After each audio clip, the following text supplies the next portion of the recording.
Okay, greetings and welcome to this lecture on the liberal view of human nature. In this short lecture, I'm going to try to do three things. Firstly, I'm going to outline the basic liberal understanding of human nature. Next, I'm going to show how the major principles of liberalism, in fact, derive from this basic view of human nature. And finally, I'm going to look at how some key liberal thinkers have developed and added to the classical liberal understanding of human nature.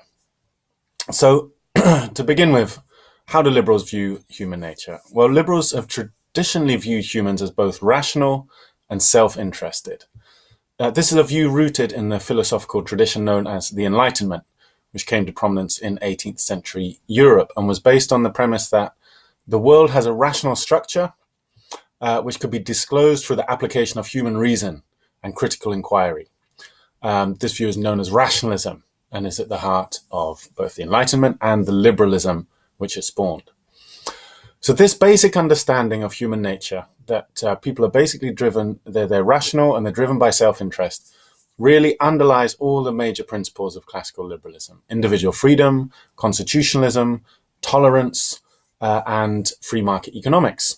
So let's look at each of these principles in turn and think about how the view of human nature leads to each of these specific principles. So the core value of liberalism, the thing that liberals seek above all else, is individual freedom. And if you think about it, this principle derives naturally from the liberal view of human nature. If people are basically rational, as liberals believe, endowed with reason, then it follows that each individual is the best judge of his or her own interests. Each individual is best placed to make the decisions that affect their lives, whether this be about their work, their religious beliefs, their political opinions, their sex lives, or anything else. So all these matters should be left to the rational judgment of the individual concerned and are no business, therefore, of monarchs or governments.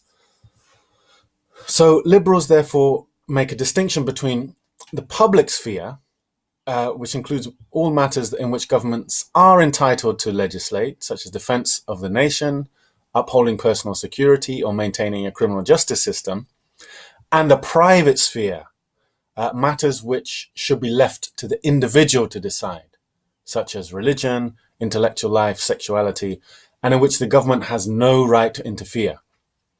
So for John Locke, the job of government is solely to uphold man's natural rights to life, liberty, and property. And it has no right to go beyond this basic remit. Indeed, to do so would be to break the social contract, which alone legitimizes its rule.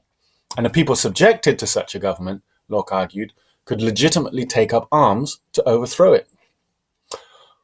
Following on from this belief in individual freedom is the liberal belief in constitutionalism. Constitutionalism simply means the belief in constitutional government or limited government.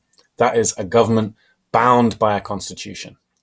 A constitution, let's remind ourselves, is basically just a set of rules about how the country is to be governed. So things like what processes are to be followed for making laws, how power is distributed between different institutions, different branches of government, the rights and the duties of citizens, and so on. Now, again, this belief flows naturally from the liberal view of human nature in two main ways. Firstly, as we've seen, the belief in human rationality suggests that each individual is the best judge of his or her own interests, which in turn leads to the need for limited government to ensure that government is not able to interfere in the private lives of individuals. A constitution is simply a way of ensuring limited government, effectively outlawing the government's ability to usurp people's natural rights.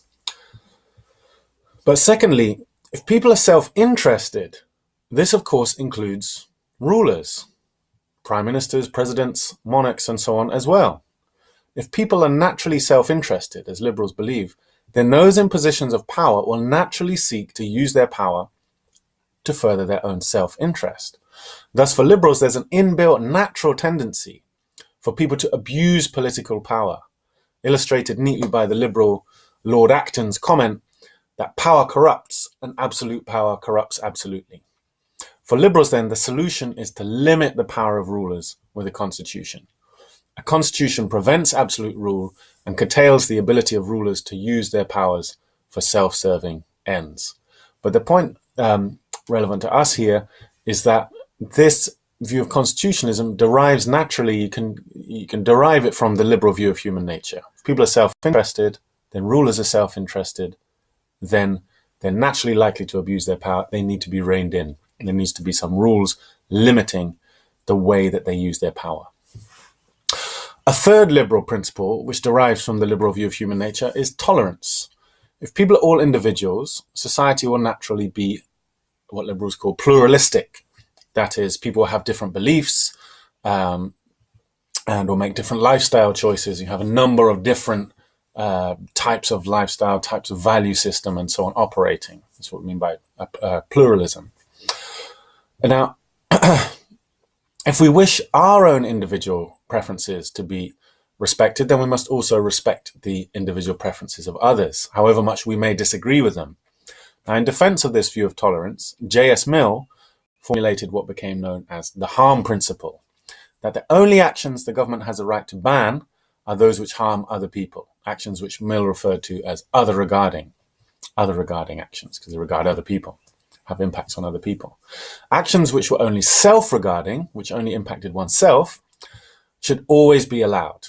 But Mill was keen to emphasize the importance of tolerance not only as an individual right, the right to be allowed to develop one's individuality, but also in the interests of social progress. Without tolerance of dissenting opinions, if, for example, the government censored all those who criticized its policies, then the intellectual world, Mill argued, would become stagnant. It wouldn't move forward, it wouldn't develop.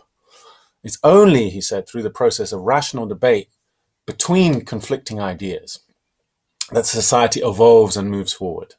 And all ideas, he argued, should be allowed to be aired. And then people can use their own faculties, critical faculties, their reason, to distinguish between good and bad ideas. And in that way, the best ideas move forward, if you like. Now, this starkly contrasts with the conservative view that people's need for security and identity depend on shared beliefs, which must be upheld and must not be undermined. The recent Liberal Conservative coalition government in the UK provided a good example of this contrast, when the Liberals strongly opposed Conservative plans to criminalise what was called non-violent extremism. So whereas Conservative Prime Minister David Cameron argued that the security of the country and the fight against terrorism required for certain ideas to basically be strangled at birth, not allowed to be aired, the Liberal Deputy Prime Minister Nick Clegg argued that all ideas, however repugnant, must be allowed to be aired, and that we should rely on people's innate rationality to ensure that wrong-headed ideas do not take root. If we believe in rationality, we must allow people to make their own choices and to read whatever they want. It's not for the government, a liberal would argue, to paternalistically decide which material rational individuals should and should not be allowed to read or view. After all, governments will always end up using any power of censorship to serve their own interests. Finally, the liberal belief in rational self-interest led the classical liberals, at least, to support laissez-faire free market capitalism. For John Locke, this was a natural extension of the belief in individual liberty. If people are rational, he argued, they should be left as far as possible to make decisions for themselves. This included decisions over how to spend their money. So taxation, therefore, which involves other people, namely government officials, deciding how to spend your money, should be kept to a minimum. Indeed, argued Locke, the only things the government could justly spend tax revenue on, raise taxes for, were those things necessary to uphold the natural rights to life, liberty, and property, namely defense and security forces, a criminal justice system, and some civil courts to uphold private contracts. Taxing people for anything other than those basic functions was, for Locke, an illegitimate infringement on property rights. Because you're taking people's money, taking people's property to fund things that are not actually the just business of government to do.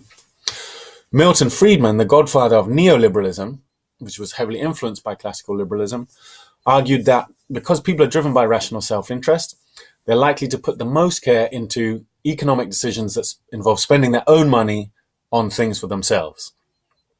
When it comes to state spending, which Friedman characterized as people spending other people's money on other people, they have, he argued, far less incentive to spend that money wisely, and may end up spending it on wasteful or impractical vanity projects, for example.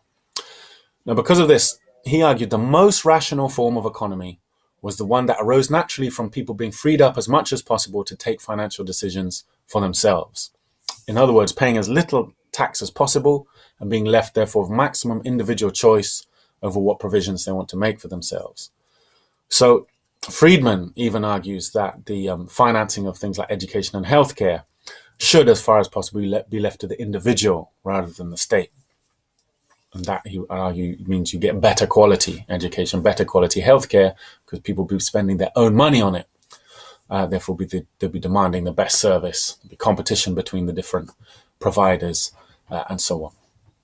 So you can see that the basic liberal principles of individual liberty, constitutionalism, tolerance, and laissez-faire capitalism all in a way flow naturally from the liberal view of human nature as rational and self-interested. But liberal thinkers from the 19th century onwards have developed and sometimes challenged this classical understanding of human nature. J.S. Mill, who was in some ways a bridge between classical and modern liberalism, particularly emphasized the importance of education. He argued that although people were born with an innate capacity for rationality, this needed to be consciously nurtured and developed through education. He was therefore in support of some state provision of education to ensure that working class children would be able to develop their critical faculties. In this sense, he broke from classical liberals such as Locke, who believed that education was a private matter for individual families alone, not a matter for the state. In the 1880s, T.H. Greene, who's considered the founder of modern liberalism, he explicitly developed and built on, added to the classical liberal view of human nature, arguing it was essentially incomplete. He didn't dispute that humans were self-interested individuals, but he argued this was not all they were. He believed that people had an idealist or even collectivist component to their nature as well. So what people seek, he argued, is not simply pleasure for themselves, but, he said, a concept of themselves. And this concept of themselves is necessarily based on an idea of what constitutes a good society. So thus Greene believed humans had what he termed a dual nature, comprising both an individualistic self-serving element and a more altruistic, community-orientated, collectivist element. So this more nuanced view of human nature had major implications for liberal politics, laying a conceptual justification, if you like, for a much greater level of state action than the classical liberals had been willing to countenance. Action, for example, to remove social obstacles to individual freedom, such as poverty and illiteracy. Finally, liberal feminists, such as Mary Wollstonecraft in the late 18th century and Betty Friedan in the 20th, didn't so much develop the liberal view of human nature as simply demand that it be consistently applied. So early liberals such as Locke, whilst claiming to believe in human rationality, in practice tended to view such rationality as being restricted to a rather select group of white men. Locke himself was in fact a slave owner who saw Africans as property rather than as rational individuals with liberties to be respected. And it's not at all clear he believed that women were rational beings deserving of rights. So Wollstonecraft's 1792 tract, A Vindication of the Rights of Women, pointed out that women were endowed with rationality too, and should therefore be granted their full civil liberties on the same basis as men. In her time, married women had no legal independence or property rights, and female education was minimal. Over 150 years later, Betty Friedan was essentially arguing the same thing, noting that women were still being treated as less than free individuals through the non-enforcement of anti-discrimination laws, as well as what she called social conditioning that led women to be regarded as less capable than men in many areas of employment. It's worth noting here that Mill too, J.S. Mill too, advocated that women were rational individuals deserving of the same rights of men, and was an early advocate of female suffrage on that basis. So, thank you for listening. I hope that's been useful. To summarize, really, what the point that I was trying to make overall is how the liberal view of human nature, this basic concept of people as being rational, endowed with reason, and being self-interested, motivated by selfishness in a way, by trying to meet their own interests, how these two components of the liberal view of human nature actually lay the basis for all the fundamental principles of liberalism. That's the main thing that I've tried to get across in this lecture. And then, of course, I went on to show how specific liberal thinkers have added to this concept of human nature, or focused on certain aspects of it to derive certain other implications. But all liberals would agree in one way or another that people are rational and driven by self-interest. Okay, thanks for listening.